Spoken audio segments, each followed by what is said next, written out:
I'm Patrick. I am a clinical nurse coordinator in Seattle, Washington. Lived in Washington all my life. I have one older sister. She currently lives in Oklahoma. My parents live in Denver, Colorado. My husband is in nursing school.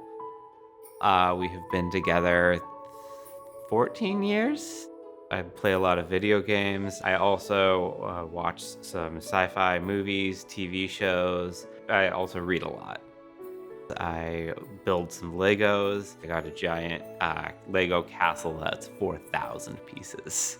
There's a lot of moving parts, and there's a lot of very tiny pieces that go into it.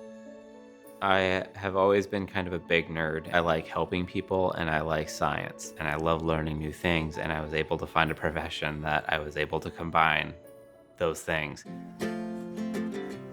I work in the hematology oncology department. My job as a clinical nurse coordinator is kind of to be the middleman between my patient, all of the resources, the doctor, and coordinating anything needed for their care. Kind of coordinating a lot of moving pieces. If they're meeting new patients, they'll call me in to meet their new patients and then kind of see if they need any resources for continuing their care. I kind of like the analogy of an admiral directing a captain, where the doctor determines the course, the treatment, and kind of the dosages, but it's up to me to figure out how to get that there. I am on the phone with the patient 2 to 3 days after their doctor's appointment to break down the complicated science behind hematologic cancer in ways that they can understand,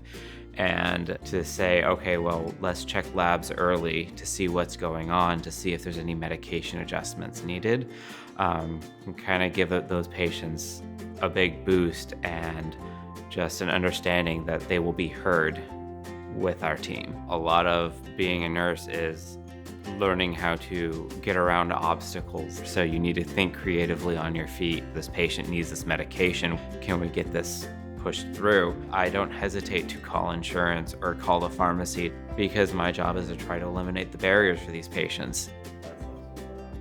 Most of the MPN patients that we actually see in clinic don't live locally, and so I'm calling them and forming relationships over the phone, which can be very challenging, especially with MPN patients where symptoms is very key. Encouraging open communication with the patient is something that I've always been an advocate for. There are some patients, because I talk to them so frequently, they form a bond and are able to trust me more. And I also encourage the policy of don't keep anything from me, tell me everything. And so they will tell me a lot of things like, oh, I'm having these symptoms. Symptom management with MPN patients is very tricky. You need them to be very honest with you with what their symptoms are. Having that relationship of trust, forming those bonds with the patients, giving them that encouragement to help empower them and to kind of endorse that power and boost it up and support it as much as we're able to. It's kind of a really cool thing.